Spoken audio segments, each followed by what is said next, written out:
Hello everyone. So screen at the time work man work timer at the question আছে. So question দিয়া আছে. It takes as much time as B or thrice as much time as C to finish a piece of work.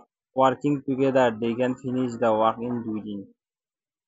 B can do the work in. অৰ্থাৎ A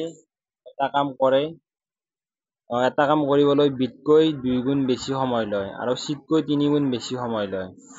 তাৰ মানে যদি এ কাম কৰে এ এ যদি 2 কাম কৰে তেনেহলে বি 4 কাম কৰিব। অৰ্থাৎ এ বিতকৈ 2 গুণ বেছি সময় লাগিব। মানে বিৰ এফিচিয়েঞ্চি 2 গুণ বেছি। চিৰ এফিচিয়েঞ্চি আকৌ 3 গুণ বেছি। মানে এক 3 গুণ টাইম লাগে চিৰ সমান কাম কৰিবৰ কাৰণে।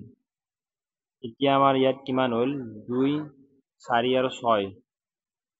আকৌ আমাক কৈছে যে তাৰমানে আমাৰ ইয়াত এফিচিয়েঞ্চি কিমান হ'ল 2 যোগ 4 যোগ 6 এফিচিয়েঞ্চি হ'ল আমাৰ 2 যোগ 4 যোগ 6 হ'ব 12। তাৰপিছত আমাক কৈছে যে A B C A plus B plus C এ লগ লাগি 2 দিনত কামটো কৰে। 2 দিনত কামটো কৰে।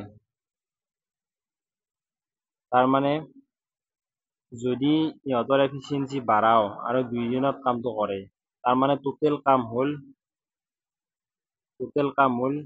12 2 গুণ 24। 24 হ'ল টোটেল ৱাৰ্ক টোটেল হ'ল 24 কাম। তাৰমানে 24 কাম এ বি আৰু চি কৰিব লাগে। 24 কাম 24 কাম এ যদি 24 কাম কৰিব লাগে এৰ এফিচিয়েঞ্চি হ'ল 2। তাৰমানে এক লাগিব 12 দিন। 12 2 গুণ 24 গতিকে 12 দিন লাগিব। আকৌ বিক লাগিব 4 6 গুণ 24 বিক লাগিব 6 দিন। বিক লাগিব 6 দিন আৰু চিক লাগিব 6 4 গুণ 24 4 দিন লাগিব। তো ইয়াত যিটো এফিচিয়েঞ্চি আছে এফিচিয়েঞ্চি মানে হ'ল একদিনত কিমান কাম কৰিব পাৰে।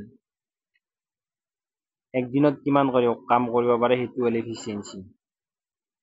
আমাক যিহেতু এফিচিয়েঞ্চি ইয়াত দিয়াই আছে তো সেইমতে আমি এফিচিয়েঞ্চিটো উলিয়াই লৈছোঁ। আমাক প্ৰশ্নটো সুধিছে যে বিয়ে অকলে কিমান দিনত কামটো কৰিব পাৰে। বিয়ে অকলে কামটো কৰিব পাৰিব 6 দিনত। 4 6 গুণ 24 6 দিনত কামটো কৰিব পাৰিব। 4 6 গুণ 24। So thank you everyone.